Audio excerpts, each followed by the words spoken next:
There are nights in Baker Street when the very air seems to wait upon Holmes's thoughts, holding its breath as though some unseen intelligence were listening at the keyhole. That evening, long before this case would drag us into chambers of truth I had not known the human spirit could endure, I found myself standing in the quiet of our sitting room, watching a single violin string quiver on the instrument he had set aside.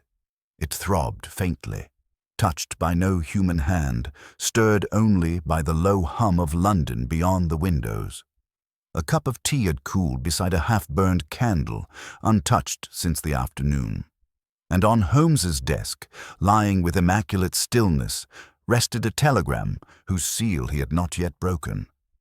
The silence carried a weight I could not explain, as though the room itself were bracing for something that had already begun elsewhere, some unseen clock striking an hour that did not belong to mortal time. Holmes stood at the window, his silhouette framed against the dimming sky, and though he had not spoken in several minutes, I felt certain he was listening to something far beyond the ordinary street noises drifting from below. There was a tension in his posture that reminded me of the hush before a storm breaks upon a lonely coast. When he finally turned, his gaze fell briefly upon the unopened telegram, then to me, as though he measured not the message it contained, but the cost of whatever truth it would dislodge. I had seen him thus before, a quiet that precedes the unraveling of some terrible design, and even then I sensed that this case, more than most, would demand from us a journey into matters neither of us was prepared to confront. If you, dear reader, have followed our previous adventures with the same curiosity that fills the room at such moments, then allow me to draw you with me once more into the shadowed chambers of memory, for this was a case that confounded even the great Sherlock Holmes. Keep close, for every turn will matter before the end. The telegram lay upon the corner of Holmes's desk with a curious air of expectancy, as though it waited not merely to be opened, but to be answered. I remember vividly the way the pale envelope rested beside a small constellation of violin rosang dust, untouched yet disturbingly present, as if the sender's urgency had imbued the thin paper with a pulse of its own. Holmes had glanced at it once, shortly after it was delivered by a boy from the telegraph office, but instead of tearing it open as he typically would, especially when the hour was late, he had placed it aside with such care that I sensed at once a peculiar heaviness surrounding the matter. It was not fear, I should note, nor even reluctance, but the thoughtful stillness of a man who has already deduced the gravity of a situation before a word of it has been read. He moved restlessly now, circling the room with that light step that seemed always ready to shift from calm to pursuit. I watched him trace the perimeter of the hearth, hands clasped loosely behind his back, head slightly inclined as though listening inwardly. Each turn brought him nearer to the telegrams only for him to shift away again at the last instant. This behavior, subtle though it appeared, revealed more about the message than any speculation I could hope to form. Holmes avoided nothing without reason, and so the stillness, the waiting, the faint vibration left in the air by the earlier violin string, these became the backdrop to a mystery whose shape neither of us yet knew. At last, when the fire had burned into a low amber glow, and the candle beside the tea had guttered into a small trembling flame, Holmes stopped his pacing. He reached for the envelope without haste, but with an air of finality, as if he had timed this moment with some invisible measure known only to himself. With a swift slice of his thumb, he broke the seal and drew out the folded paper, holding it in such a way that the firelight illuminated the text. His eyes shifted over the lines once, then again, slower the second time. I saw the faint tightening of his jaw before he handed the message to me without a word. The telegram was short. Too short, I should say, for the kind of distress it suggested. The sender was Mr. Alastair Penhaven, a name that rang only faintly in my recollection. As I searched my memory, I realized I had met him but once, many years prior, during a reception at the Royal College of Surgeons. He was a man of amiable disposition, eager of conversation, and wholly unremarkable save for the overly formal manner in which he addressed all acquaintances. His telegram now bore none of that polite frivolity. Instead, it held a grim urgency, a plea to Holmes to come immediately to his estate outside Kensington. The last line was the most troubling. "The clock has struck 13, and Eleanor is gone." I read it twice, my thoughts stumbling over the unnatural assertion. A clock striking 13 is the stuff of superstitious tales, not of London households. The idea was so patently absurd that I turned instinctively toward Holmes, only to find him already studying me, as though measuring my reaction for some hidden relevance. I felt the slight chill that often accompanies the first step into one of his more perplexing cases. Yet it was not merely the oddity of the message that unnerved me. It was the distinct impression that Holmes had expected this, or something like it. "You know the man?"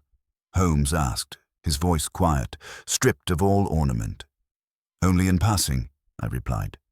"A surgeon of no small accomplishment, though I recall him as somewhat fragile in temperament. But this remark about a 13th stroke. Surely there must be some explanation. A mechanical fault, perhaps. A misreading." Holmes's lips curved ever so slightly. "A mechanical fault that produces a single phantom hour, at the precise moment a woman vanishes without trace? You know as well as I, Watson, that coincidence rarely presents itself with such theatrical precision." He turned to the window, where the faint glow of the street lamps cast long vertical ribbons against the glass. "But you are correct in one regard. There must be an explanation. Whether it lies within gears and springs or within the human heart remains to be seen." The room had grown cooler, and I pulled my dressing gown tighter as Holmes extinguished the candle and reached for his coat. "We leave at once," he said. "If Penhaven has sent this message at such an hour, then whatever has occurred is already spiraling beyond his control."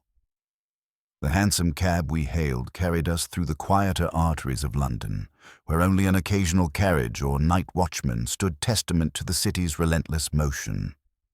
Holmes spoke little, save for brief instructions to the driver, and I found myself reflecting on the strange dread threaded through the telegram's words. Eleanor, Penhaven's wife, was a woman I remembered only from a brief introduction.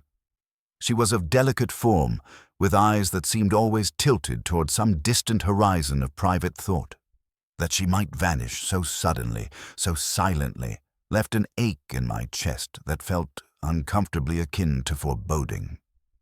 Holmes sat rigid but alert beside me, his gaze drifting across doorways and shadows, as though he expected to glimpse some clue in the movement of the night itself. The street lamps flickered across his features, carving his cheekbones into sharp angles, and I knew from long association that his mind was already assembling possibilities. Yet he said nothing until we approached Kensington, and the cab rattled past a row of stately residences, half hidden behind iron gates. "The key, Watson, will be in the timing," he murmured at last. "Penhaven's message reached us scarcely an hour after the alleged 13th stroke. Why summon us so quickly unless he already knew the meaning, or feared it?" "You believe he anticipated this?" I asked. "I believe," Holmes said quietly, "that Penhaven has been waiting for this precise moment, whether he understands it or not." We arrived at the Penhaven estate to find the front door ajar, its brass knocker hanging in a slightly askew position that implied haste or carelessness, neither of which aligned with what I remembered of Penhaven's meticulous household. Before we could announce ourselves, a figure emerged from the dim interior. It was Penhaven himself, and the sight of him struck me hard. His once neatly groomed appearance had dissolved into disarray. His cravat hung loose, his hair was uncombed, and his eyes bore the hollow, unfocused dread of a man who has glimpsed something he cannot comprehend. "Thank heaven," he whispered, clutching the door frame with a trembling hand. "You must come quickly. They will say I'm mad, but I swear to you, Holmes, Watson, something wrong has taken hold of this house." Holmes stepped forward, his expression calm but sharpened with intent. "Begin at the beginning," he said. "What exactly has occurred?" Penhaven swallowed hard. The clock in the great hall, my father's clock, struck 13. Not once, gentlemen, but precisely and unmistakably. And when I went to Eleanor's room, she was gone. The tremor in his voice carried no artifice. Whatever he had witnessed had driven him beyond rational explanation. Holmes's eyes flickered with a spark of interest, but he kept his tone level. "Where is the clock now?" "It stands as it always has," Penhaven replied. "Silent, innocent, but I heard it. I swear to you, I heard it." We followed him through the shadowed foyer, our steps muffled against the carpet runner that led to the great hall. There, standing against the wall like a sentinel carved from mahogany, was the clock in question. Its face glinted faintly, the brass pendulum stilling itself in the dimness. It appeared entirely ordinary, yet I felt an involuntary chill pass through me as I met its silent, vacant stare. Holmes's gaze traced the clock's contours with the intensity of a man reading a confession written in invisible ink. He lifted the glass casing, inspected the mechanism, and knelt to examine the space beneath it. Then, with deliberate care, he rested his fingertips upon the wood as though listening for an echo trapped within its frame. When he finally rose, his expression revealed nothing. But I saw in the way he exhaled that the mystery had already begun to take shape in his mind. "This house," he murmured, "has spoken. Now let us discover what it meant to say." He turned toward the staircase, where the darkness seemed to gather like a shroud, and the search for Eleanor Penhaven began. The great hall of the Penhaven estate was steeped in that peculiar kind of silence which feels not merely the absence of sound, but the presence of something unseen. It clung to the corners, pooled beneath the eaves, and gathered in the spaces between the ticking of distant clocks. I found myself glancing more than once toward the tall mahogany timepiece that had so disturbed its master. It stood resolute, dignified, wholly unremarkable to the common eye, yet the knowledge of the unnatural sound it had produced lent it an oppressive gravity, as though the polished wood concealed a heart capable of treachery. Holmes moved around it with long, measured steps, touching the casement with a care I'd seen him grant only the strangest of enigmas. His fingers pressed lightly against its surface, searching for vibrations, hidden catches, or tricks of construction. The pendulum glimmered in the low lamplight, still as a corpse, yet seeming to wait for some unholy signal to stir again. Penhaven stood a short distance away, wringing his hands until his knuckles paled. He was a man unaccustomed to fear. That much was evident even through his disheveled appearance.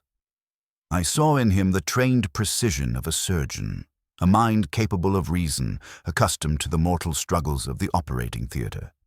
Yet that same mind now trembled before the mystery of a single impossible sound.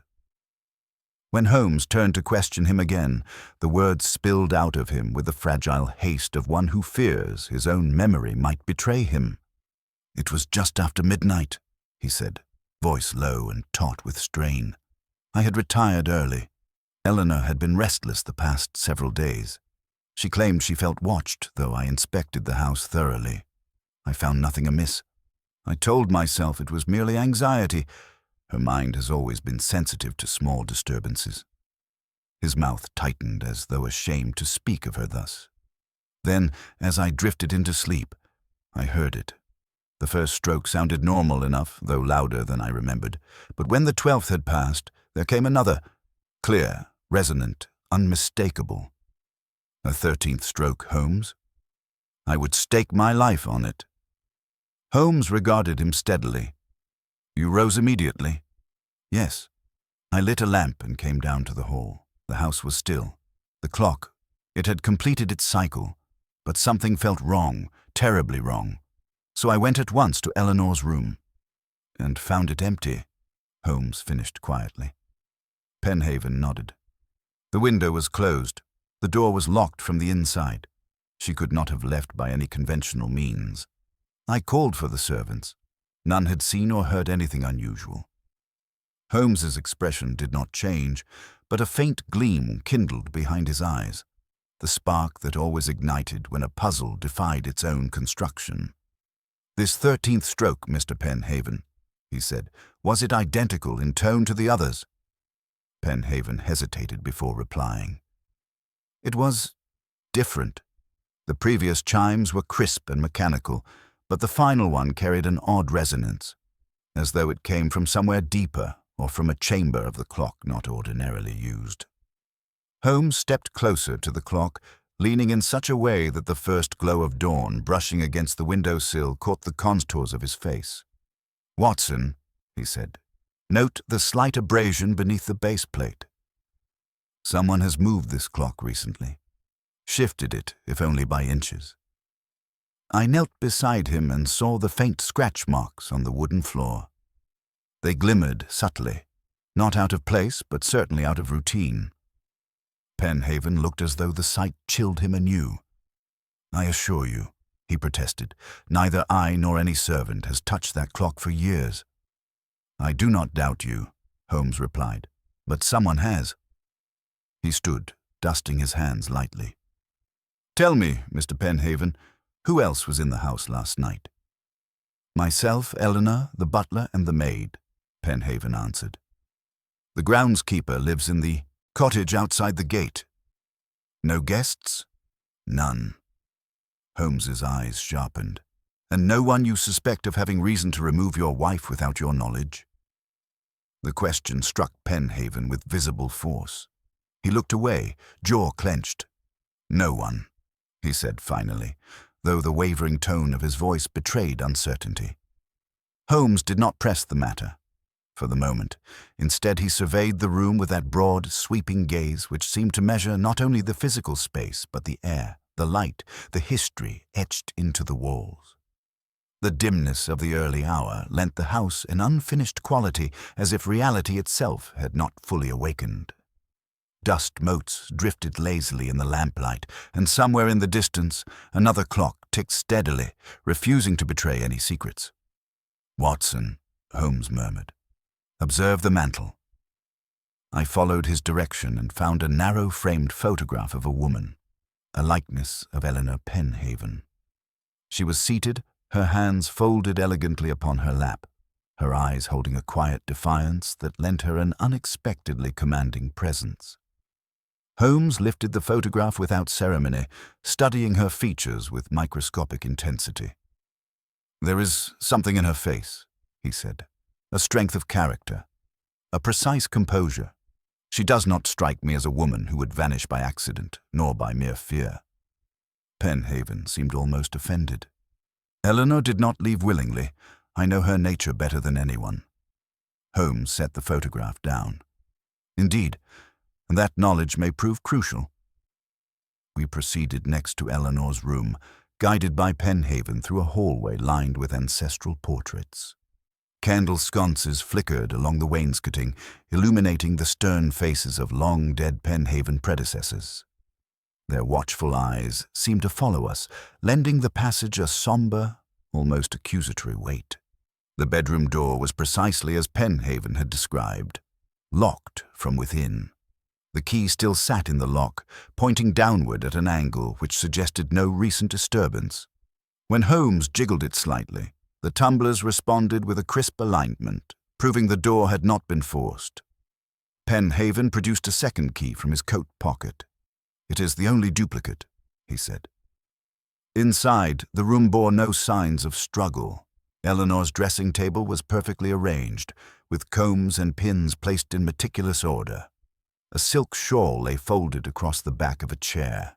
The bed covers had been turned down neatly, though their smoothness suggested she had not lain upon them. There was, however, one detail that caught Holmes's attention with startling immediacy. On the floor at the foot of the bed lay a single glove. It was pale ivory, made of fine kid leather, and elegant in its simplicity. Holmes lifted it gently, examining both its inner and outer seams. When he turned it inside out, I glimpsed a faint trace of something, dust or perhaps ash, caught along the interior lining. Holmes held it to the light, frowning. "This is not common dust," he said. "Look at the granularity. It is consistent with exposure to old wood or an undisturbed chamber." "Perhaps the attic," I suggested. "Perhaps," he replied, though the tone of his voice implied he did not believe it. Penhaven sank onto the chair beside the window, burying his face in his hands. "It makes no sense," he murmured. "If the door was locked, how could she have left? And what connection has that infernal clock to her disappearance? I cannot bear—" Holmes cut across him, though not unkindly. "Courage, sir. This predicament is far from hopeless. There is an intruder in the logic of the matter, and intruders can be found." He moved toward the window and examined the sill. No scratches, no loosened frame, no trace of tampering. The curtains hung undisturbed, their folds immaculate. "She did not depart through this window," Holmes said. "Nor did anyone enter." "Then how?" Penhaven cried softly. Holmes turned toward the center of the room, his gaze flattening into a look of razor clarity. "By a means," he said, "which has historically proven exceedingly rare." The words hung between us like a suspended blade. Before Penhaven could respond, the soft creak of the hallway floor alerted us to footsteps approaching. The butler, a tall man with pale features and hollow eyes, appeared in the doorway. His expression was carefully neutral, though I sensed suppressed tension beneath his composure.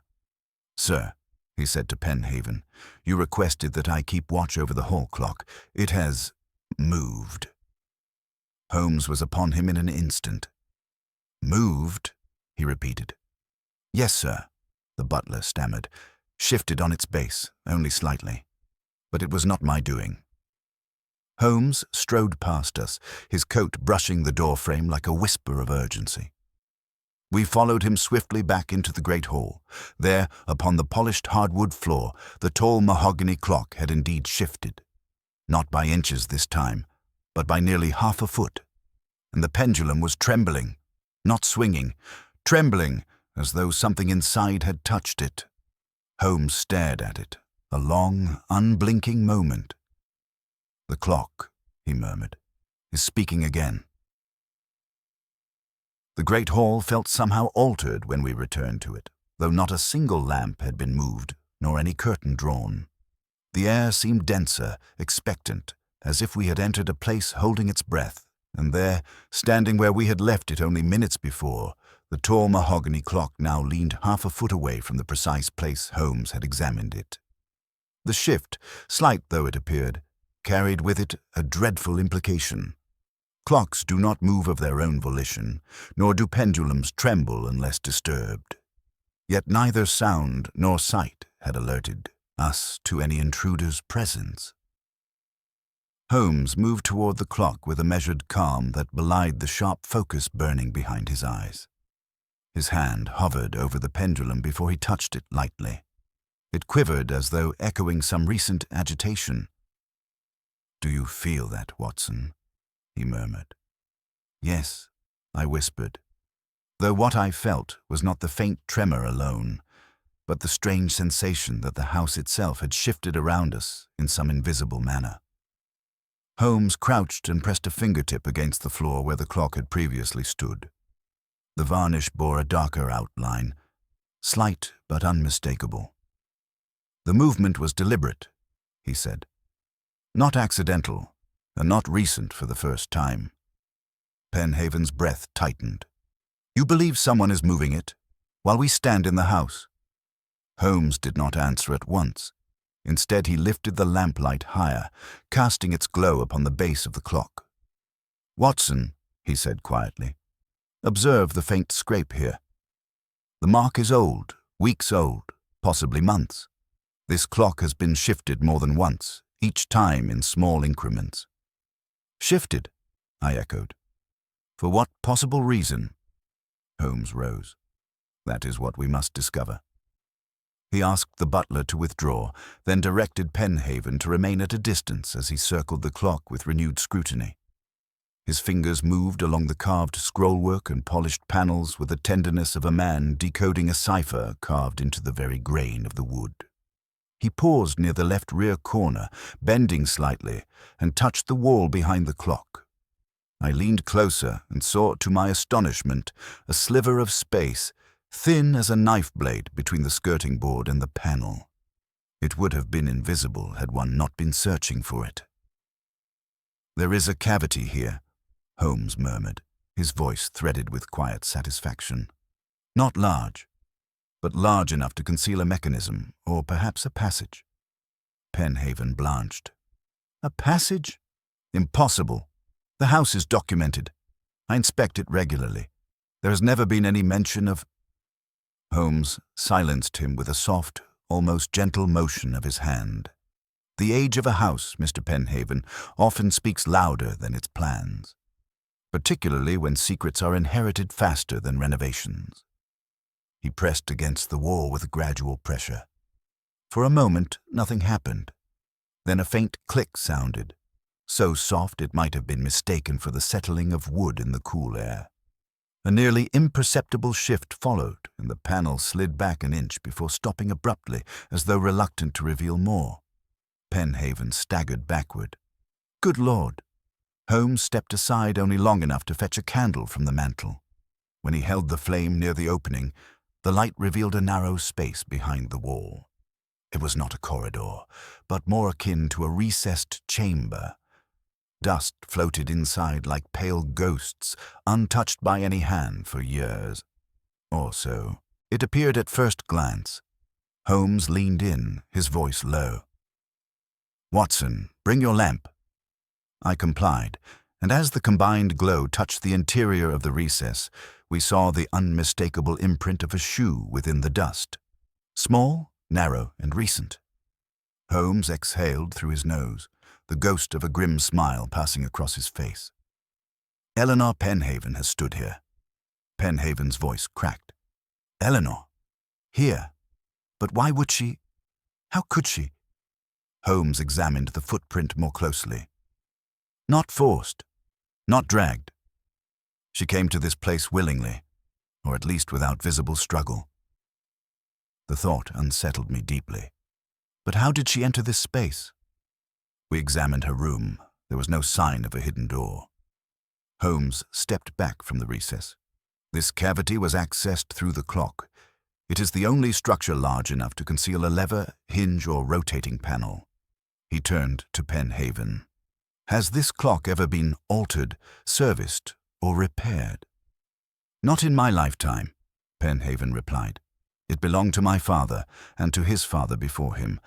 It has stood there for 60 years. Holmes's eyes narrowed. A perfect hiding place, then, concealed by familiarity.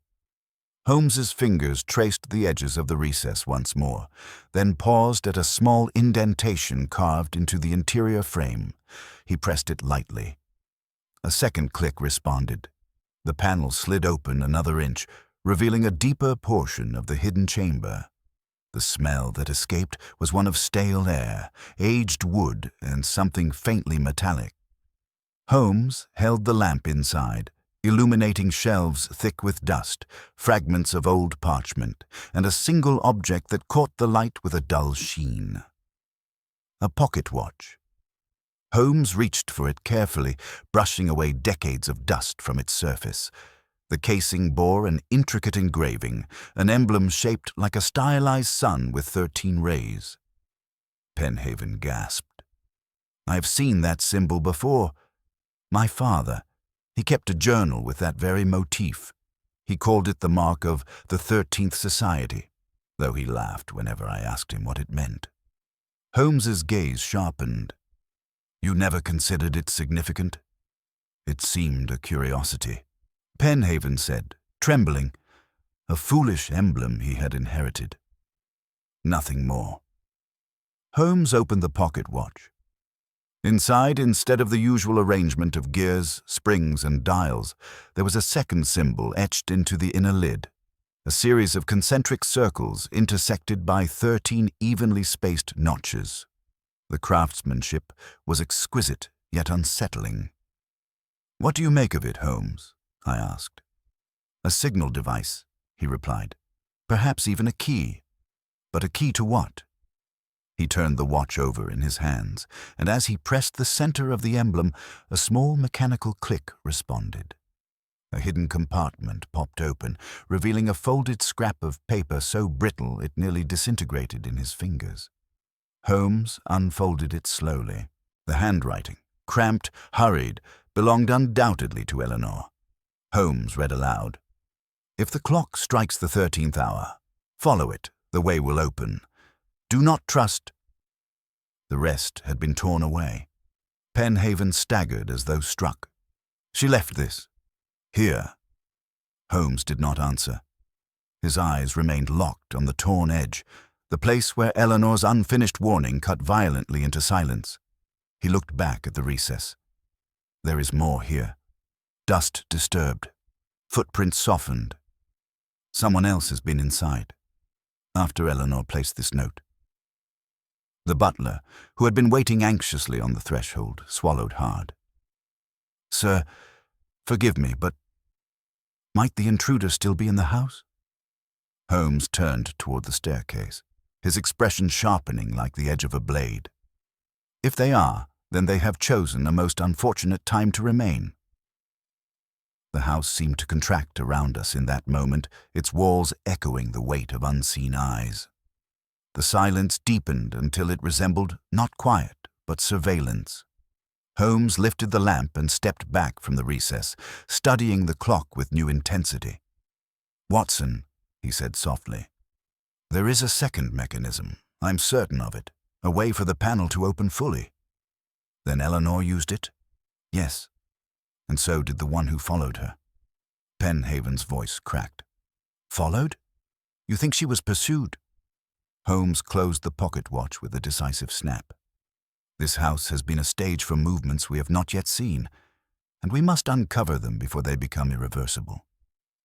The clock, tall and unyielding, seemed suddenly to tilt its silent face toward us. Holmes touched its side once more. A faint vibration shivered through the wood. Something deeper within the house shifted in answer. And as Holmes stepped back, listening with every nerve drawn tight, he whispered, "The house is waiting to speak, and speak it will."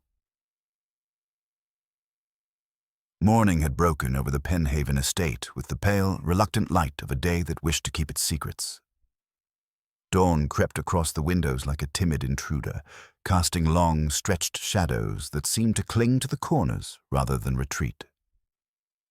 Holmes, usually invigorated by the early hours, walked with a muted gravity as we descended the staircase to meet the household. His mind, already in full motion, seemed unwilling to waste even a breath on the pleasantries that ordinarily usher in a new day. I sensed in him a tension he rarely revealed. The tension of a man who knows the walls surrounding him conceal more than he has yet uncovered, and whose time to expose the truth is slipping toward some unseen precipice. Penhaven awaited us in the small breakfast room, though he had not touched his food. His chair sat askew, pushed too far back from the table. His coat hung unevenly over his frame, and the hollow beneath his eyes had deepened since the night before. The butler and maid hovered nearby, their faces composed but strained, as though they stood not merely in attendance but under judgment. Holmes greeted none of them. Instead, he stepped directly into the center of the room and let the silence settle around him like a judge's robe. "We will proceed methodically," he said at last. "Mr. Penhaven, I require a full account of anyone at all, who might have reason to wish your wife harm."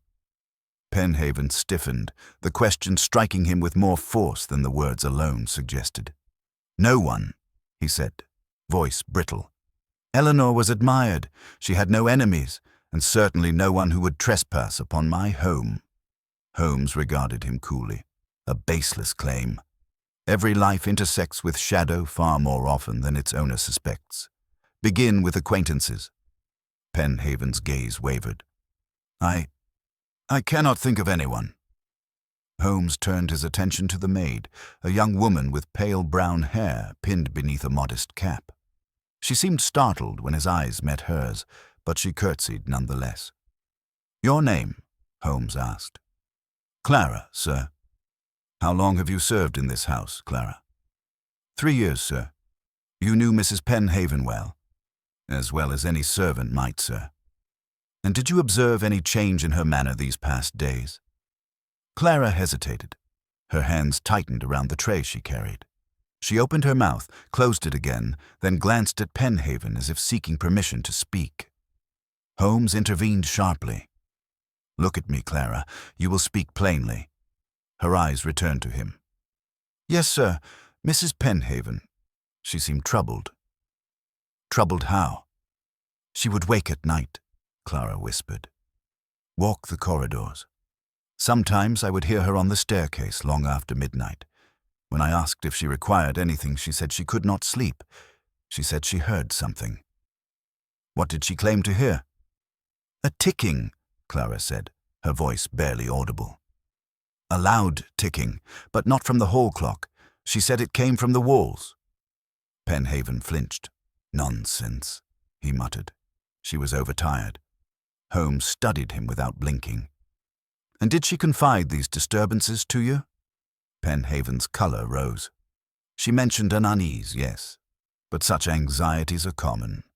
Eleanor was sensitive to changes in atmosphere. Holmes moved closer. "And you dismissed her concerns?" I believed rest would restore her. But what relevance does her insomnia have to her disappearance?"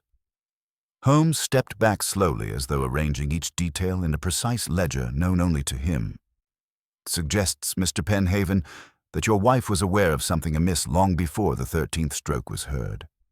Penhaven looked away, jaw tightening. Holmes turned next to the butler, a tall, severe man named Hawthorne. His expression was impenetrable, but his posture betrayed tension beneath its rigidity. "You heard nothing last night?" Holmes asked. "No, sir," Hawthorne answered. "I sleep in the servants' quarters at the rear of the house. It is quite distant from the great hall." "And yet you noticed the movement of the hall clock afterward?" "Yes, sir, when I returned to the hall as Mr. Penhaven instructed." Holmes's gaze sharpened. "You found it moved how precisely?" Hawthorne swallowed. "It stood several inches forward from where it ought to rest." "And you touched nothing?" "I would not, sir."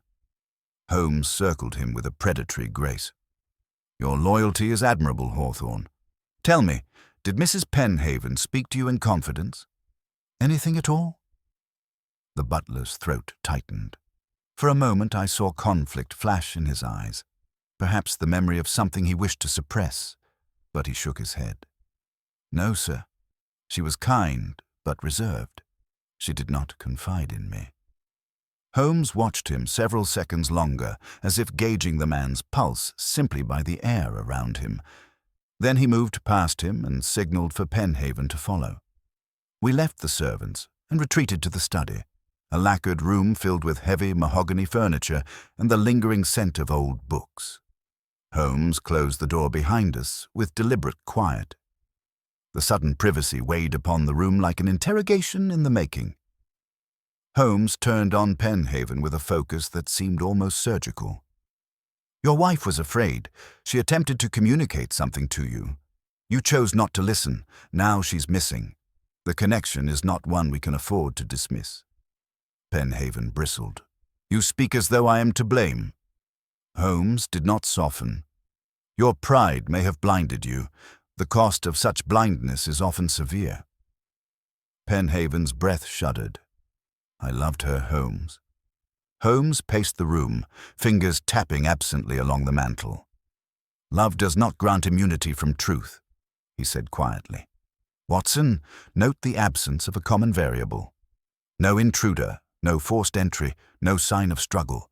And yet Mrs. Penhaven disappeared from a locked room after hearing unexplained mechanical sounds for nights beforehand." I nodded. "Which suggests she knew a means of exit unknown to the rest of us." "Precisely. The note she left confirms it." Penhaven sank into the nearest chair. "The note," he murmured. "But what of the unfinished portion? Do not trust—" Who was she warning us about? Holmes stopped pacing, his eyes dark and steady, fixed upon Penhaven. "That," he said, "is what interests me most." The room went still. Penhaven paled. "You think she meant me?" Holmes shook his head. "If Mrs. Penhaven had feared harm from you, she would not have remained in this house long enough to write such a message. Her warning refers to someone else, someone she believed capable of manipulating her circumstances, someone with access." Penhaven whispered the word. "Hawthorne?" Holmes responded instantly. "No, the butler is loyal, though he hides something irrelevant to Eleanor's disappearance." He paused. "He lies to protect a member of the household, but not out of guilt. Out of duty." Penhaven stared. "Then who?" Holmes approached him slowly. "Mr. Penhaven, your father. Tell me everything you know about his involvement with the 13th Society." Penhaven's reaction was immediate, visceral. He gripped the arms of the chair as though the ground had shifted beneath him. "My father, he died when I was a boy. Whatever foolish interest he had in that symbol, it was merely eccentricity." Holmes leaned down until his gaze was level with Penhaven's. A dying man's eccentricity does not carve secret chambers into a house. It does not embed hidden mechanisms within clocks. It does not leave a legacy of markings and codes tucked behind walls. Penhaven exhaled shakily, and for the first time his composure crumbled. I do not know what he was involved in," he confessed, "only that he received visitors late at night, men I did not recognize. They spoke in hushed tones. My mother forbade me from asking questions." Holmes's voice lowered to an edge. "And you never thought this relevant?" "It was long ago," Penhaven insisted. "I was a child." Holmes stared at him. Childhood memories are often the clearest in matters adults wish forgotten. Penhaven's hands trembled. "Holmes, do you believe Eleanor discovered something tied to my father?" Holmes straightened. "I believe she saw something your father intended no one to find. And someone else, someone who knew of your father's secrets, acted to silence her." The room felt suddenly colder. Penhaven whispered, "You speak as though that someone is still in the house." Holmes turned toward the door. "I do not believe they have left." At that moment, footsteps passed along the corridor outside. Light, careful, almost deliberate. Holmes's eyes narrowed sharply. "Watson," he said, "someone wishes to overhear us." He reached for the door handle with absolute stillness, paused, then flung it open with blistering speed. The corridor was empty, yet the faint echo of a footstep lingered, one step too many in a house that already held more secrets than walls. Holmes stepped into the hall, his voice barely above a breath. Someone is listening, and they have been listening for far longer than tonight. There are certain houses in London whose staircases seem to remember every foot that has ever ascended or descended them. Their wooden boards bear impressions no eye can see, but which the sensitive spirit can feel. Those slight, ghostly shifts in atmosphere that whisper of past footsteps. The Penhaven staircase possessed such a memory. When Holmes and I followed the faint but unmistakable echo that lingered from the vanished listener, Holmes moved with a measured slowness, his head tilted slightly as though listening for the house's own heartbeat. The corridor where the sound had faded was narrow and lined with small framed etchings, all hung at a uniform height. At first glance, nothing appeared disturbed. Yet Holmes paused at the third picture from the landing and ran his fingertip along the lower edge of the frame. He stooped, bringing his face close to the wall, and then exhaled softly. "There," he murmured. "Do you see it, Watson?" I stepped nearer and followed his gaze. It was faint, so faint that it might have been overlooked entirely had I not known Holmes's eye for detail. A tiny indentation, no larger than a fingernail, marked the wallpaper. At the center of the indentation was something darker, a fragment of soot or charcoal, barely perceptible. Holmes leaned closer. This mark was made by someone pressing their ear against the wall. Recently. A chill tightened my spine. Listening. Yes, Holmes said quietly. This corridor shares a panel with the study. The wall is hollow in parts, easily capable of transmitting sound. Penhaven, who had hurried after us, stared in alarm. You mean to say someone stood outside that room, overhearing everything we said moments ago? Not merely moments ago, Holmes replied, rising. This indentation is not solitary. Note the faint, older impressions beneath it. Someone has listened here before. Habitually, I would say. Penhaven's face paled to a ghastly shade. But who in this house would do such a thing?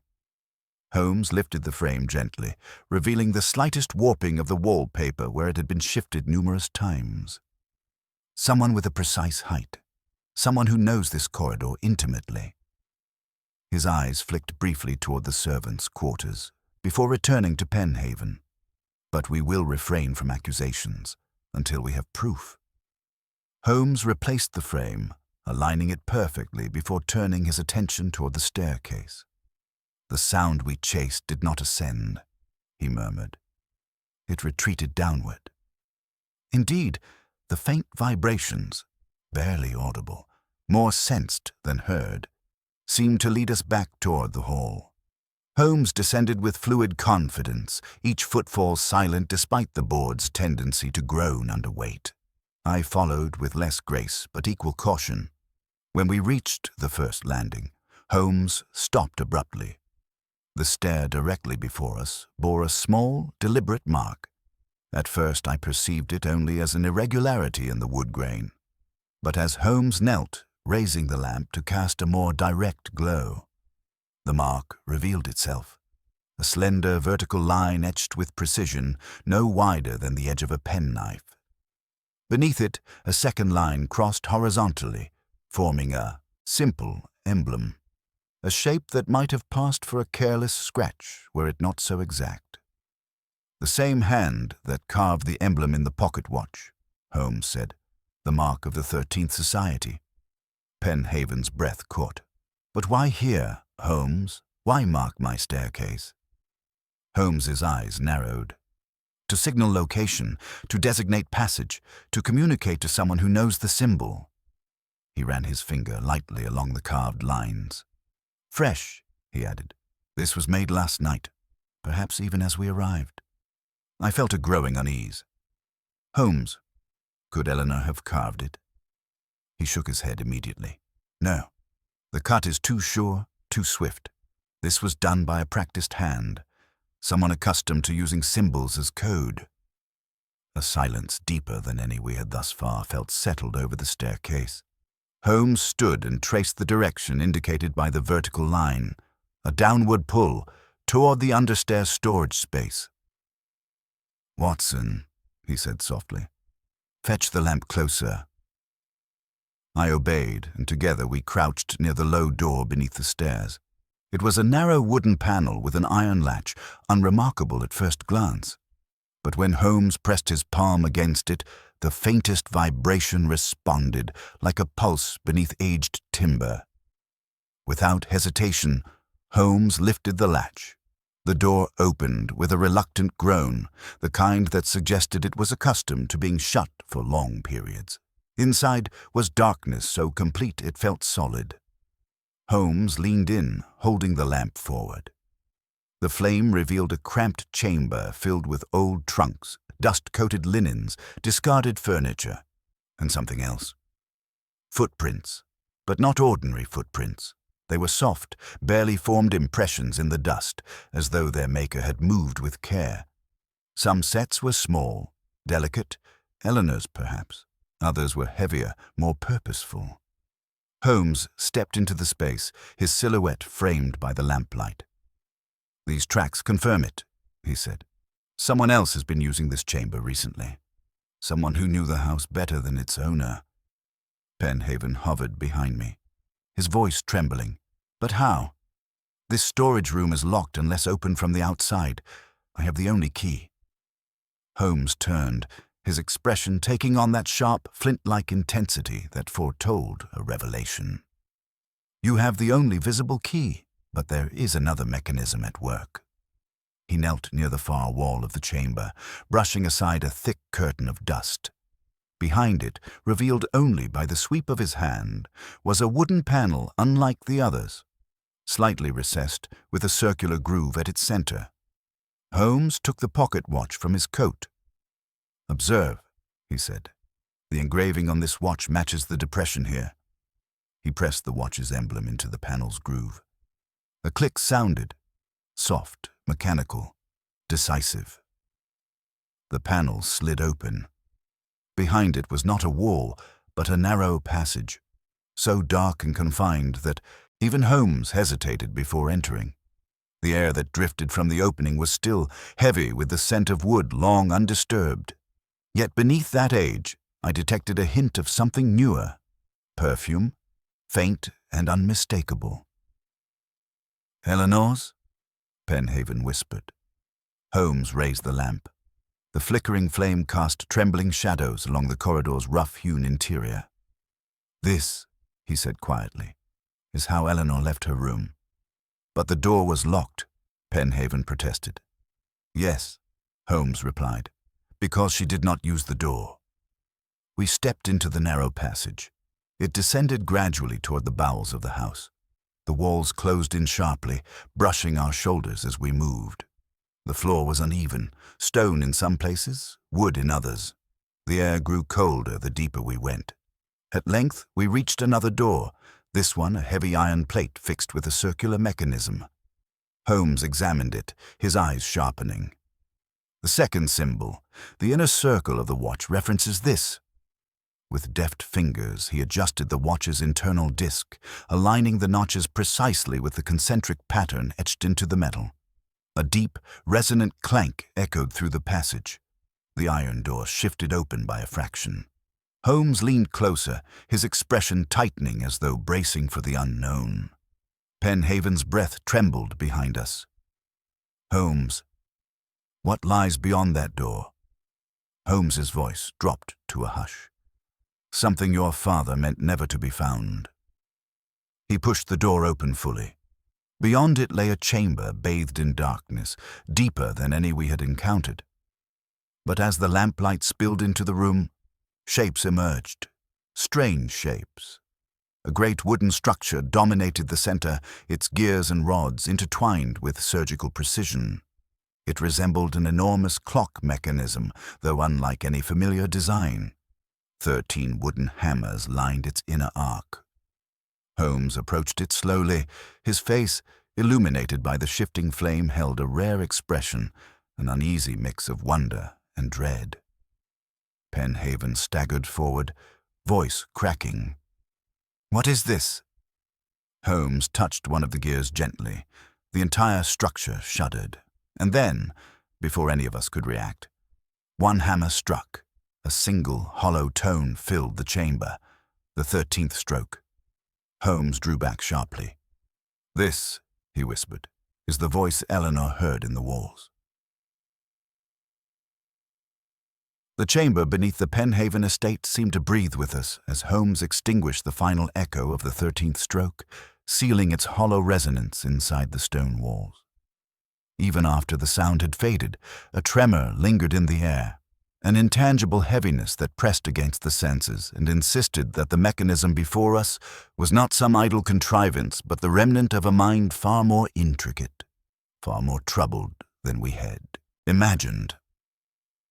Penhaven sank against the iron door frame, his legs visibly failing him, and Holmes, with a rare flicker of compassion, guided him back through the hidden corridor. It was nearly midday by the time we emerged into the dim passage beneath the stairs, and the daylight filtering through the hall windows felt almost invasive, as though the house itself disapproved of our discovery.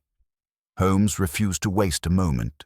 He shut the understair door and locked it with the original latch, before demanding that Penhaven summon his carriage at once. "We must speak with Inspector Lestrade," he said crisply, his tone shifting from investigative curiosity to something sharper, almost combative. This matter has already exceeded the boundaries of a domestic disappearance. Penhaven, pale and trembling, did not argue. He pressed a shaking hand to his temple and murmured, If she was involved in anything my father left behind, then perhaps the police should have been informed sooner. Holmes fixed him with a hard stare. Not perhaps, Mr. Penhaven. Certainly. The ride to Scotland Yard took place under an oppressive silence. Holmes sat rigidly, tapping the silver casing of the pocket watch in a steady, rhythmic pattern. I recognized this habit from our graver cases, a sign that he was assembling an intricate mosaic of deductions within the vaults of his mind. The streets of London seemed to move past us in a blurred procession, cabs rolling by, vendors calling out their wares, newspaper boys shouting headlines, but none of it penetrated the dense concentration radiating from Holmes. When we reached the yard, Holmes strode forward without waiting for us, his coat sweeping behind him like the tail of a dark hawk. Lestrade greeted us with a mixture of irritation and relief, the two expressions warring across his narrow features. "Holmes," he said, adjusting his bowler hat with habitual fussiness, "I've heard the vaguest rumor that you've stumbled into another of your peculiar mysteries. Something about a missing woman." Holmes closed the door to Lestrade's office with decisive finality. "Not peculiar, Lestrade. Dangerous, and very likely connected to matters Scotland Yard has conveniently set aside." Lestrade's eyebrows shot up. "Set aside? Holmes, I don't know what—" Holmes interrupted him with a cutting gesture. "Spare me the theatrics. The name 13th Society, it has crossed your desk before." The transformation in Lestrade was immediate. A muscle in his jaw twitched. His fingers tightened around the stack of papers he held.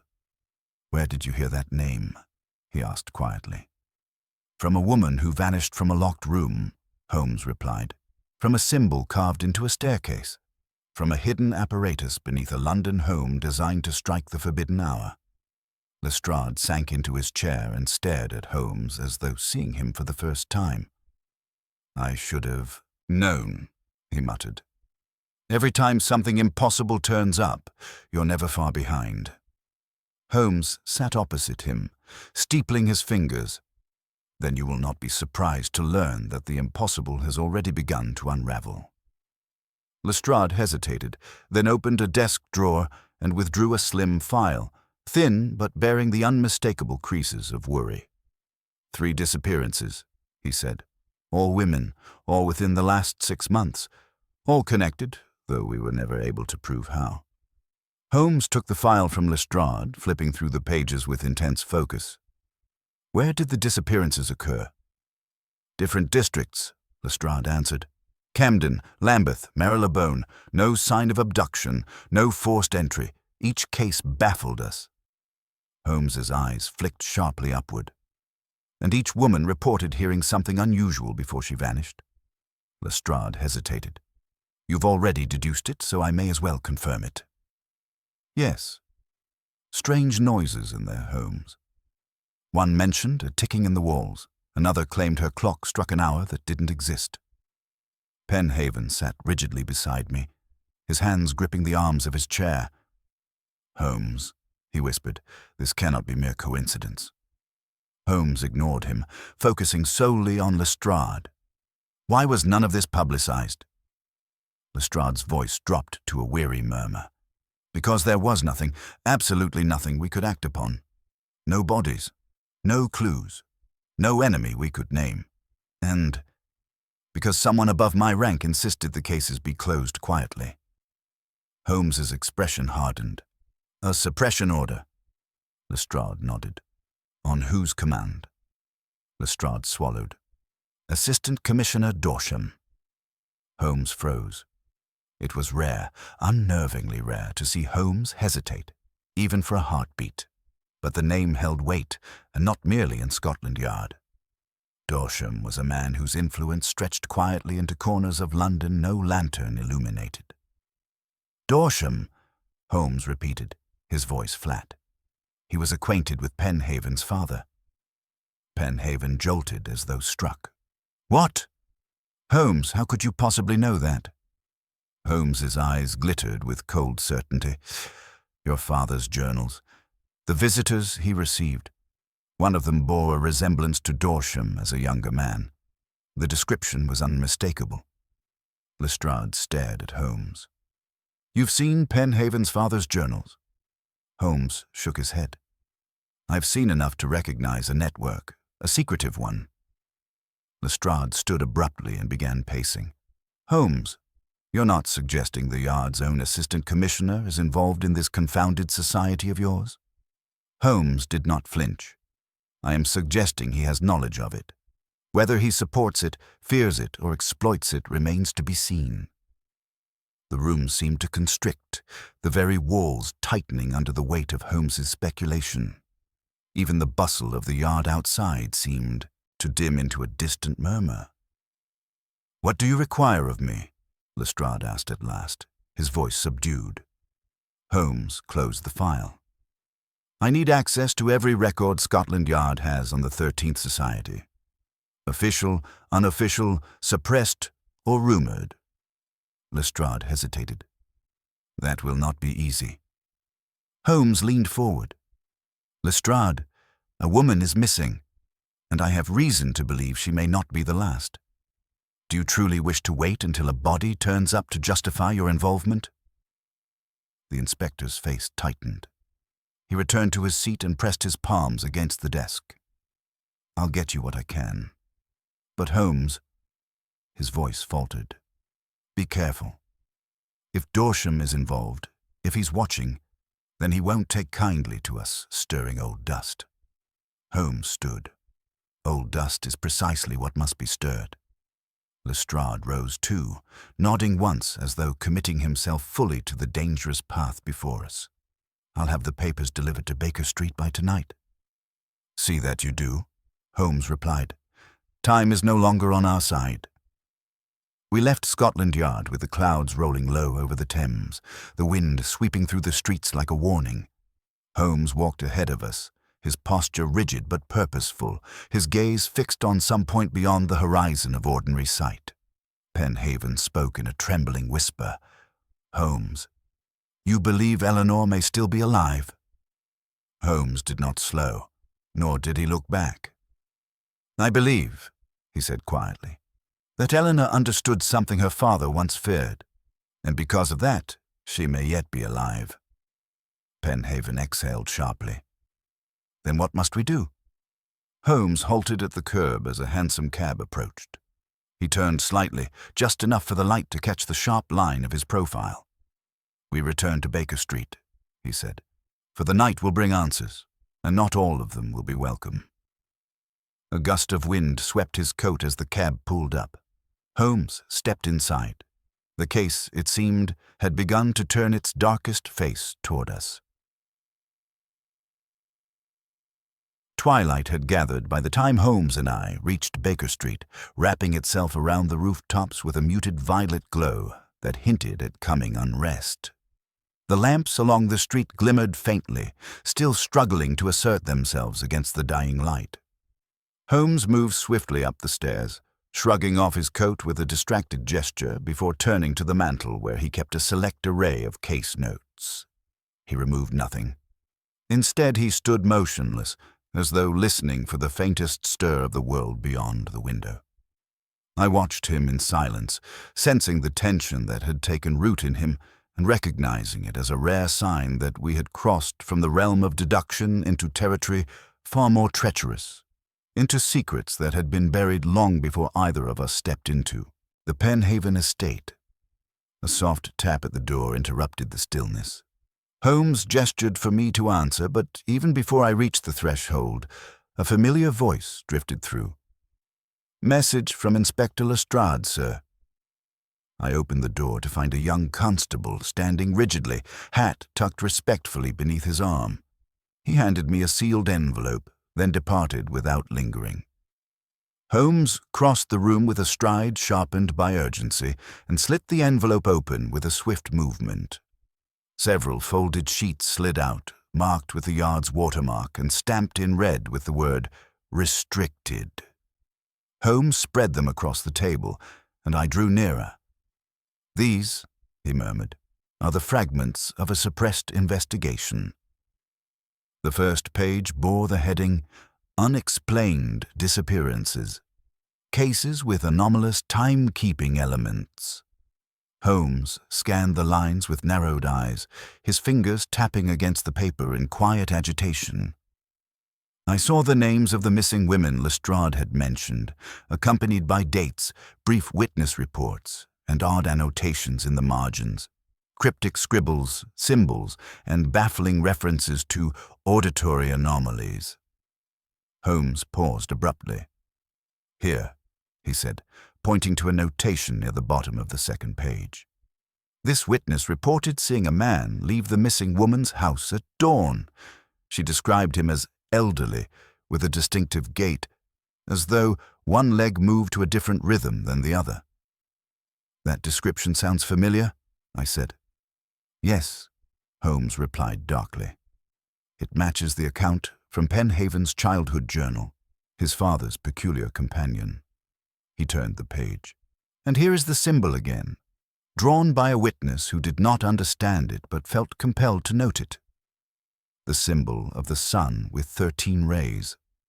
Holmes did not speak for several seconds.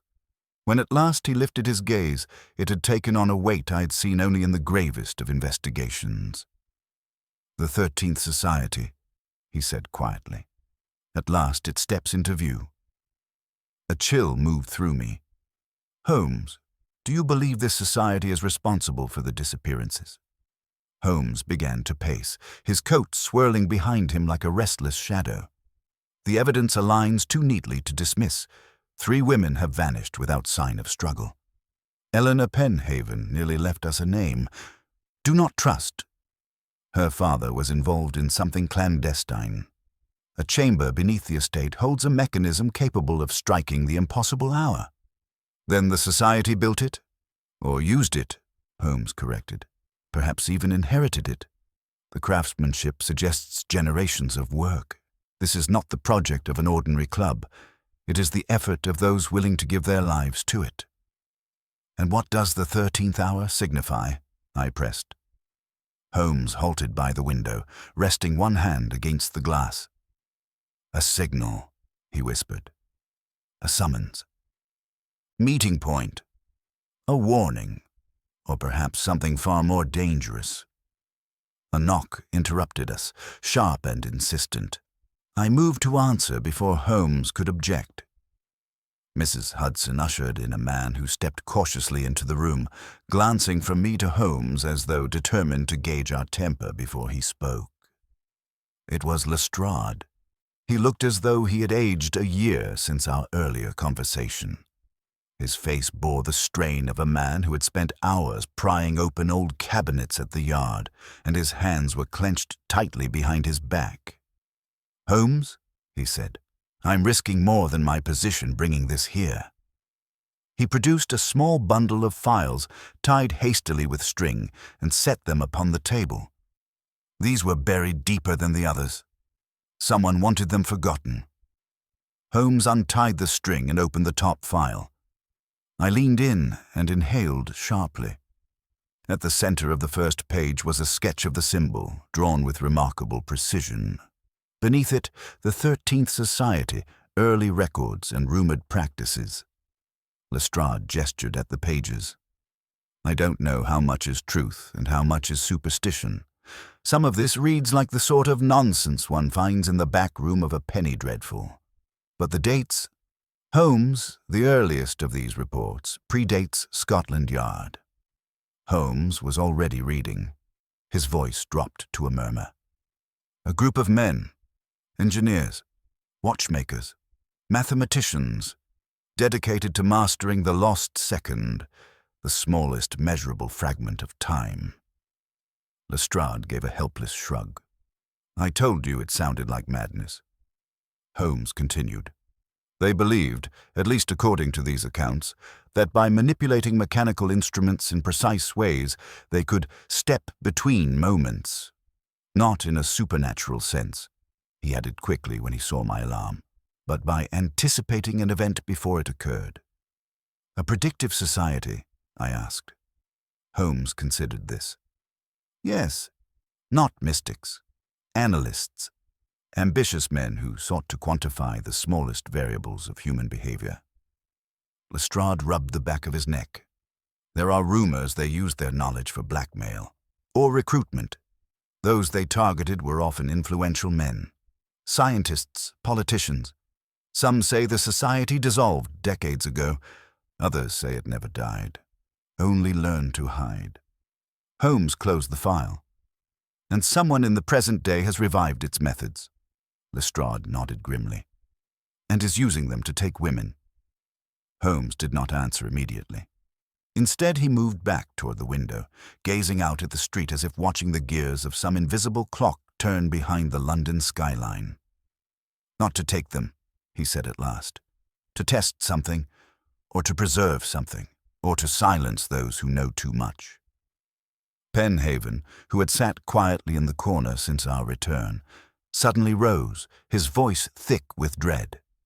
Holmes, are you suggesting Eleanor discovered this society's secret? Holmes turned slowly. She discovered something connected to them, and she feared someone close enough to this house to move freely within it. Dorsham, Lestrade whispered. Holmes's expression hardened. If Dorsham is involved, he will not act openly, but he will know we are searching. The room fell deadly silent. Holmes crossed to the mantel and carefully lifted the pocket watch, holding it between thumb and forefinger as though weighing its contents and its meaning. This watch is not a relic, he said. It is a map. A marker used by the society to navigate hidden chambers like the one beneath the Penhaven estate. There are almost certainly others across London. Lestrade paled. Hidden chambers? Holmes nodded. Their meeting places, their laboratories, their archives. A thought struck me with sudden force. Holmes, if these chambers are still active, then Eleanor may be held in one of them. Holmes did not blink. That is exactly what I fear, and what I hope. I stared at him. Hope? If she is alive, Watson, she can be found, he said softly. Dead women leave fewer clues. He pocketed the watch and reached for his coat. We must go. Lestrade stepped forward. Where? Holmes's eyes gleamed with renewed purpose. To the one man who knows the history of London's hidden structures better than anyone alive, an antiquarian in the Strand who once catalogued the lost chambers of the old city. If the 13th Society has meeting places, he will know where. Holmes moved to the door. Time, he murmured, is no longer the measure of this case. It is the weapon. The Strand at night possesses a character quite unlike its daytime bustle. Its theatres may glitter, its restaurants may hum with the chatter of late diners, and its cabs may rattle in long procession toward Charing Cross, but beneath those bright surfaces lies another pulse entirely, one older and slower, like the hidden beat within the body of the city itself. It was near this deeper rhythm that Holmes led us, threading through the evening crowds with a pace so unwavering that even Lestrade struggled to match it. Penhaven followed with an expression that hovered between exhaustion and dread, but Holmes allowed no pause. Every step seemed to carry him closer to some truth he alone sensed in the air. We stopped at last before a narrow shop wedged between a bookseller and a shuttered tobacconist. Its windows were cluttered with sextants, cracked hourglasses, brass compasses, and strange mechanical artifacts whose purposes were long forgotten. There was no sign above the door, only a faded brass plaque bearing the worn inscription etched, Antiquities and Mechanisms of the Old City. Holmes rapped 3 times. The door opened with surprising speed, revealing a wiry man with spectacles perched precariously on his nose. His hair stood in disarray, as though he had been tugging at it for hours, a habit I later learned was common whenever Mr. Tallow pored over his maps of London's buried past. "Holmes," he said, blinking rapidly. "You're early." Holmes stepped inside without ceremony. I had reason to expedite matters. We require your knowledge of concealed structures beneath private residences. Tallow ushered us through the narrow doorway, bolting it behind us with a series of mechanical clicks so peculiar that I wondered if he had invented the locks himself. The shop interior was dimly lit by oil lamps that cast golden halos across stacks of ancient surveying charts, volumes documenting the city's forgotten passages, and cabinets filled with rusted keys of every imaginable shape. Hidden structures? Tallow echoed, adjusting his spectacles. My dear Holmes, London is practically built upon them. Old chapels, Roman roads, Tudor basements, smuggling tunnels, sewers, revolt shelters. If you mean to find a particular one, you must be more specific. Holmes reached into his pocket and withdrew the engraved pocket watch. We discovered a chamber beneath the Penhaven estate. It was accessed using this. The mechanism inside was elaborate. Tallow took the watch with reverent hands, turning it slowly. 13 rays, he murmured. Extraordinary. I've seen this symbol only once before. Penhaven stiffened. Where? Tallow replaced the glasses, sliding down his nose.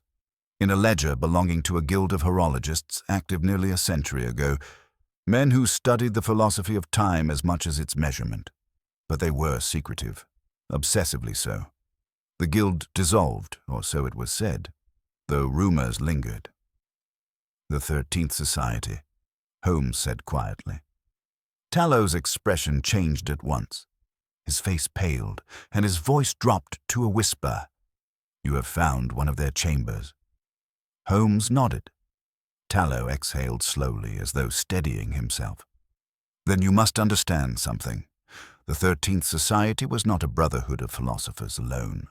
They were engineers, mathematicians, obsessed with the smallest unit of measurable time. They believed that every human decision, every instinct could be predicted if one could map the microseconds preceding action. Lestrade frowned. Microseconds. Tallow smiled weakly. The term is modern, Inspector, but their intent was similar. They believed in timing so precise that they could foresee behavior before it occurred. Holmes stepped closer. Do these chambers still exist? Tallow hesitated. Some may. The society operated from places few living souls recall. Hidden basements, converted undercroft rooms, abandoned guild halls. They used symbols to navigate. Ciphers etched into staircases, door frames, and clocks. He gestured toward the back of the shop. I have collected maps of such structures. Not official maps, those rarely include what lies beneath private properties, but older ones. Truer ones. He led us into a cramped chamber lit by a single oil lamp. The walls were plastered with layered maps, some hand-drawn, others printed, all annotated with notes in Tallow's spidery script. He pulled down a large rolled parchment from a high shelf and spread it across the table. London as it was before the Great Fire, he said, overlaid with subterranean chambers known to exist today. Holmes leaned in. Mark the Penhaven estate. Tallow located it, tapping lightly with a bony finger. Here. But the older map shows a structure beneath it, long, predating the house. Penhaven stared. What structure? A vaulted chamber, Tallow replied. Built in the late 17th century. Purpose unknown. Holmes's hand closed tightly around the table's edge. And connected to what? Tallow traced a faint line extending from the chamber toward the river. This passage, it leads eastward, abandoned but reported to be intact. Lestrade frowned. You're telling us there is a tunnel beneath London leading from that chamber to the Thames?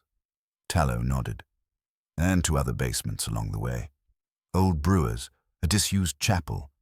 And here, his finger halted on a symbol, the sun with 13 rays. Holmes inhaled sharply. Another chamber. Yes, Tallow said. The society likely met there. It would be secluded, secure, and acoustically ideal for their experiments. Penhaven spoke, voice trembling. Holmes, could Eleanor be there? Holmes did not answer at once. He studied the map in profound silence, tracing the path mentally, calculating distances, architecture, and access points. Then he straightened. "Tallow, how do we reach this place?" Tallow pointed to an alley off Fleet Street. "A cellar door behind the old printing house. Locked for decades." Lestrade shook his head. "Holmes, if this is true, we cannot go alone. We must alert the yard." Holmes's jaw tightened. "And alert Dorsham?" "I think not." Lestrade grimaced. "Holmes, he is our superior." "Exactly," Holmes replied coolly. "And he may already suspect we have found the chamber. Time is not our ally." He rolled the map tightly and tucked it beneath his arm. "Lestrade, if you are to accompany us, you must do so unofficially, without uniform, without report." Lestrade hesitated, then nodded. "For Eleanor's sake, and for the others." Holmes turned to Penhaven. "You will remain here." "No," Penhaven protested. "She is my wife." "And you will hinder us," Holmes interrupted, not unkindly. "This mission requires stealth, stamina, and complete detachment. Your emotions, though understandable, would place us all in jeopardy." Penhaven's face contorted in anguish, but Holmes did not waver. "Stay with Mr. Tallow," Holmes instructed softly. "If anything happens to us, he will know where to seek help." Holmes then turned to me with that look I'd come to understand too well, the look that signaled the dividing line between ordinary investigation and peril. "Watson," he said, "you come with me." The air shifted, heavy with impending revelation. Within minutes, we were on the street again, Lestrade at our side, Tallow's map carefully hidden beneath Holmes's coat. The lamps flickered as we passed, their light quivering like weak hearts pressed against an encroaching dark. Holmes hailed a cab, and we climbed in swiftly. "Fleet Street," he told the driver, "and make haste." As the cab lurched forward, Holmes leaned slightly toward me, his voice low. "Watson," he murmured, "if the society still operates beneath London, we must expect resistance." I tightened my grip on my cane. "From whom?" Holmes stared into the passing shadows. "From those," he said quietly, "who bend time not to understand it, but to hide within it." The cab rattled into the dark, and London waited beneath us, holding its breath. Night had settled over Fleet Street like a heavy curtain when our hansom cab rattled to a halt before the deserted printing house. Its windows were blackened with dust, its sign half broken, hanging crookedly on a single rusted hinge. A yellow lamp flickered in the distance, but none shone near us. London, in that lonely hour, felt poised on the brink of some quiet revelation, as though the stones beneath our feet had long anticipated the return of trespassers. Holmes stepped down first, his boots touching the pavement with soft purpose. Lestrade followed, his expression sober, already regretting the night he had chosen to walk outside the shelter of the yard. I brought up the rear, feeling the chill wind move through my coat as though carrying the breath of something unseen. Holmes motioned for silence and moved toward the alley Tallow had indicated, his steps unerring despite the shadows that pooled along the narrow walls. The alley smelled of damp ink and cold iron. A thin trail of moonlight slid across the cobblestones like a hesitant guide, illuminating the faint outline of a wooden trap-door set flush against the ground. Holmes knelt beside it and swept away a thin layer of grime, revealing the corroded iron ring. He tugged lightly. It did not budge. "Locked," Lestrade whispered unnecessarily. Holmes's eyes glimmered. "Naturally." He reached into his coat and drew forth the pocket watch with the 13 rayed emblem. The moment the faint moonlight struck its metal surface, something within the alley seemed to tighten.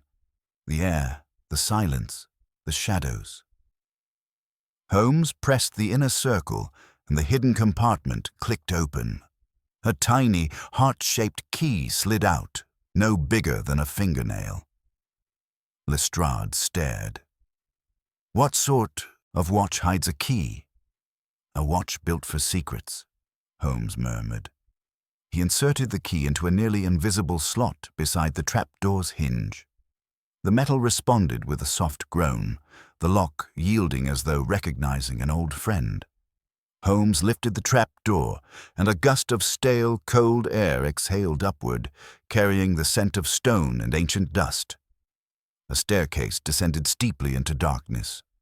Holmes lifted the lamp he had brought from Tallow's shop, its flame struggling at first before holding steady. "Watson," he said softly, "stay close. Lestrade, follow us, and for heaven's sake, silence." We descended into the undercroft of the old printing house. The walls were stone, slick with damp, etched with faint tool marks that hinted at centuries of use. Our footsteps echoed softly, a rhythm that sounded strangely like ticking. Tick, tick, tick. The deeper we went, the colder the passage grew, as though time itself thinned the air. At the bottom of the staircase, the passage widened into a narrow corridor supported by heavy beams. This was no cellar. It was far older, Roman brick in places, Tudor stone in others, patched with Victorian timber. London in miniature, layered in history. Holmes raised the lamp, illuminating a faint symbol carved into one of the supporting beams. 13 rays. "Another marker," he whispered. Lestrade wiped his brow. "Holmes, whatever group used these tunnels, it wasn't ordinary criminals." "No," Holmes replied. "It was men who believed the world could be measured in seconds and controlled in fractions of them." We moved deeper. The corridor led to a heavy wooden door bound in iron. Holmes touched the surface. It was warm. Warm. He exchanged a glance with us. One of those rare moments when he communicated wordlessly that danger lay inches away. He raised the lamp and motioned for us to step aside. Then, bracing himself, he pushed the door open. The room beyond was enormous, vaulted stone like an abandoned crypt. It was lit by no natural source, yet faint lamps flickered along the walls as though recently kindled. In the center of the chamber stood a colossal mechanism, gears, cogs, rods, levers, hammers, arranged in a monstrous amalgam of engineering ambition and grim artistry. It resembled the device beneath the Penhaven estate, but larger. Far larger. And though silent, it held the ominous tension of a beast waiting for its signal to roar. Holmes stepped forward, transfixed. "The central engine," he breathed. "Watson, this is where the society conducted its experiments." Lestrade scanned the chamber anxiously. "Where are they now?" Holmes shook his head. "Gone, but not long." He was right. The room bore signs of recent activity. Tools freshly arranged, chalk diagrams still crisp upon the stone floor, a lantern burning with steady flame. A cold shiver moved through me, for the place felt less abandoned than paused, as though its occupants had stepped away for a moment and might return at any instant to resume their solemn rites. Holmes approached the mechanism. "Observe," he murmured. I joined him, and saw at once the design's eerie intent. 13 hammers were arranged in a circular formation, each aligned above a resonant metal plate. The gears appeared capable of producing a sequence of tones, 12 familiar, 1 forbidden. "It is a clock," I whispered. Holmes nodded. A clock designed not to measure time, but to command it. Before I could question him further, he froze. His eyes narrowed. He bent down beside the base of the machine and lifted something from the floor, a scrap of torn fabric. Ivory silk. Penhaven's breath caught behind us. "Eleanor, that is hers." Holmes held the scrap close to the lamp. It bore a faint trace of soot, the same peculiar granularity he had discovered in Eleanor's glove. "She was here," he whispered. Holmes rose, his gaze sweeping the chamber. "Watson, Lestrade, look." At the far end of the chamber, partially obscured by shadows, stood another door. It was narrow, iron-bound, and set into the stone at a crooked angle, as though implanted after the original structure was built. Holmes approached it. There was no lock, only a small circular depression identical to the one beneath the Penn Haven estate. Holmes lifted the pocket watch and pressed it to the depression. The door shuddered and shifted open. Behind it lay another room, smaller, darker, colder. A single lamp flickered on a stone shelf. Holmes stepped inside, his expression sharpening as his eyes adjusted. The room was a library. Shelves carved directly into the stone walls held dozens of leather-bound volumes, each embossed with the 13-rayed sun. Manuscripts lay unfurled upon a wooden table, their pages filled with diagrams of gears, formulas, cryptic symbols, and notes written in a precise, slanted script. Holmes lifted a volume and flipped it open. "This is no mere secret society," he said. "This is a study, decades long, of predictive mechanisms, of synchronizing human behavior with engineered sequences." Lestrade swallowed. "Holmes, why take women?" Holmes paused, his eyes narrowing. "Because they are witnesses, or test subjects, or—" He stopped. At the far corner of the room, a second doorway stood half ajar. Holmes strode toward it, lamp held high. I followed, heart pounding, and Lestrade brought up the rear. We entered a narrow chamber no larger than a prison cell. On the ground lay a length of rope, freshly cut. Beside it, a single footprint. Small, delicate, Eleanor's, and beneath it, a set of heavier prints, partially obscured, leading to the far wall. Holmes knelt, studying the prints. She was here, and she was not alone. Lestrade moved closer. "Then where is she now?" Holmes's jaw tightened. He lifted the lamp, illuminating the far wall. There, barely visible beneath the grime, someone had traced a message with trembling fingers. 13, North Passage. Holmes inhaled sharply. She left us a direction. Lestrade stared. "North Passage? Where does it lead?" Holmes rose slowly. "To the oldest tunnels beneath London," he said. "To the deepest chambers. To the heart of the society." He turned toward us, lamp casting long shadows across his face. "And gentlemen, someone has forced her deeper." The chalked message on the wall. 13. North Passage, hung in the air like the faintest whisper of Eleanor's courage, a fragile mark left by a woman fighting to remain within reach of the world above. Holmes touched the tracing with the tender gravity one might grant a final confession, then turned abruptly toward the door, his features sharpening to the keen lines of a man who has abandoned hesitation entirely. I followed close behind as he strode from the chamber, Lestrade trailing with the uneasy gait of a man advancing toward the unknown. The engine room's mechanical colossus loomed on our right, its gears frozen in a silent snarl, as though listening to our departure with resentful anticipation. Holmes quickened his pace down the main corridor, the lamp's flames swaying wildly as we entered the narrow northern passage. The air grew colder, thinner, as though we had stepped into a depth London itself had forgotten. The walls were rough-hewn stone, their surfaces damp with condensation that caught and reflected the faint orange glow of our light. Our footsteps echoed sharply, sharper than before, like cracks forming in the silence. The ground sloped steadily downward, and the faint smell of the Thames seeped into the air, tinged with something metallic. Holmes raised the lamp higher. "Watson," he said, his voice low, "notice the walls." At first I saw nothing except the rugged stone. Then, as the flame steadied, I spotted faint scratches, horizontal scuffs, small dents, and, in one place, the imprint of a gloved hand dragged across the surface. "Eleanor," I whispered. Holmes nodded. "She came this way. Injured, perhaps, or struggling. Lestrade exhaled sharply. "And the one with her?" Holmes answered without turning. "Leading or driving her forward?" We pressed deeper into the tunnel.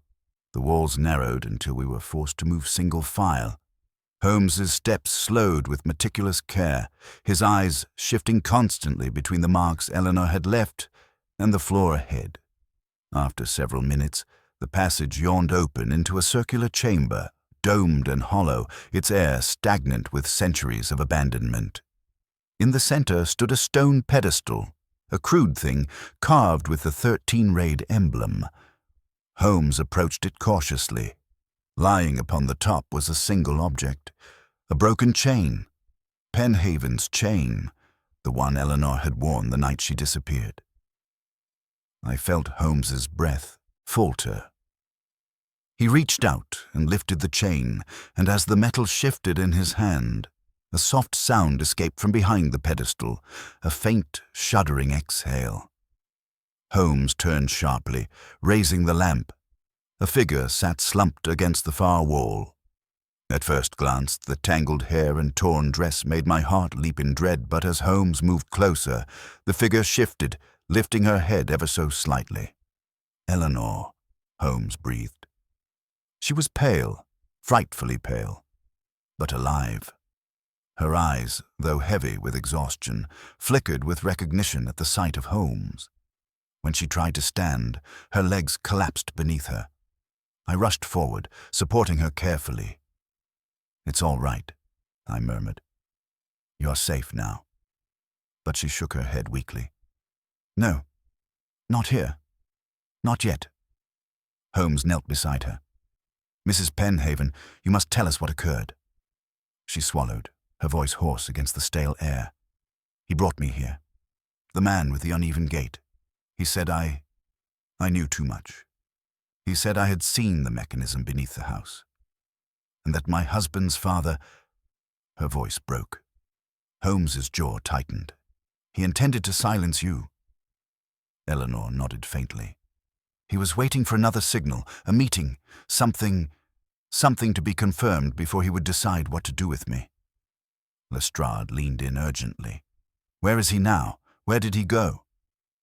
Eleanor lifted a trembling hand and pointed toward a smaller opening on the far side of the chamber. "Through there." He said, "They were coming." Holmes rose immediately. "Watson, stay with her." Before I could protest, he and Lestrade vanished into the narrow passage, their footsteps fading quickly. Eleanor clutched my sleeve, her eyes wide with a terror that seemed deeper than the darkness around us. "You must bring him back," she whispered. "Not just for me. For all of us." Her words chilled me. "Who is coming, Eleanor?" But she closed her eyes, too weak to answer. Holmes and Lestrade had been gone only a minute when a strange vibration crept through the floor, subtle, rhythmic, like the early stirrings of a great machine preparing to wake. I felt it through my boots. Eleanor felt it too. Her fingers tightened around my hand. "That sound," she whispered. "He said they would know the moment it began." A distant clang echoed through the chamber. Holmes's voice cut through the darkness. "Watson, bring Mrs. Penhaven." I lifted her carefully, supporting her across my shoulders, and hurried toward the passage. The vibration grew with each step until it resembled the rumble of distant thunder chasing itself through the walls. The passage wound sharply left, then right, before opening into another chamber, this one far larger. My breath caught. The chamber was filled with machinery. Not one giant mechanism, but several, great skeletal frames of gears and hammer arms, each connected by rods and pulleys to a central apparatus that rose like an iron tree from the floor. Pipes fed into it from above, and I heard the unmistakable hiss of steam beginning to build. Holmes stood at the center, his figure illuminated by the wavering lamplight as though he were the conductor of some monstrous orchestra. Lestrade was close by, staring wide-eyed at the machine as though watching a beast wake from slumber. Holmes turned sharply as I entered. "We are out of time, Watson. This device is key to activate when the northern passage is breached. Eleanor's captor intended to return with others, and this machine was meant to signal their arrival. Lestrade shouted over the rising hiss. "Holmes, what does it do?" Holmes's eyes flashed. "It strikes. Not the 13th hour alone, but a sequence meant only for those who know how to heed it. A summons disguised as impossibility." The machine shuddered violently. Then a hammer fell. One sharp metallic clang filled the chamber. The walls trembled. Holmes's face turned grave. "They are coming." A second hammer struck, then a third. The call had begun. Holmes spun toward me. "Watson, get Eleanor out, now!" "But what of you?" "Go." There was nothing to do but obey. I lifted Eleanor with renewed urgency, her weight nearly buckling my knees, and began retreating toward the north passage. The machine thundered behind me, each strike echoing like cannon fire. The ground vibrated, dust falling from the ceiling. Eleanor clung to me weakly. "Hurry," she breathed, "before they come." I rushed back through the twisting corridor, heart pounding in rhythm with the machine's terrible voice. The air grew warmer, thicker, as though even the walls strained under the force of what was being summoned. Behind us, I heard Holmes shouting instructions, rapid, precise. Lestrade's voice joined his, strained but determined. Then, a final strike, a deep, resonant 13th clang that shook the passage itself. Silence followed, not empty silence, the silence of something in the dark listening. We reached the earlier chamber. I laid Eleanor gently against the wall. Her breaths came quickly, but her eyes were clear. "Holmes," she whispered, "go back for him." Before I could answer, footsteps echoed behind us. Holmes appeared, coat streaked with dust, his face glistening with sweat. "The machine will not strike again," he said, breathless. "At least not tonight." "Where is Lestrade?" I asked. Holmes closed his eyes for a brief moment, then opened them with steady resolve. "Behind us. He is unharmed, but he has seen what few in the yard ever will. He will not abandon us." He knelt beside Eleanor. "You are safe now." She nodded faintly. "For now." Holmes offered a hand. "Come. We must leave this place before those who are summoned arrive." We ascended through the winding tunnels, the darkness receding step by step until at last the cold breath of the London night washed over us as we emerged from the trap-door into the alley. The city seemed absurdly normal, quiet, distant, unaware of the forces stirring beneath its feet. Holmes stood still for a long time, gazing back at the concealed entrance. "What now?" I asked softly. Holmes exhaled, his breath white in the air. "Now," he said, "the society knows we have found them." He turned, his voice low. "And in the silence they leave behind, they will speak."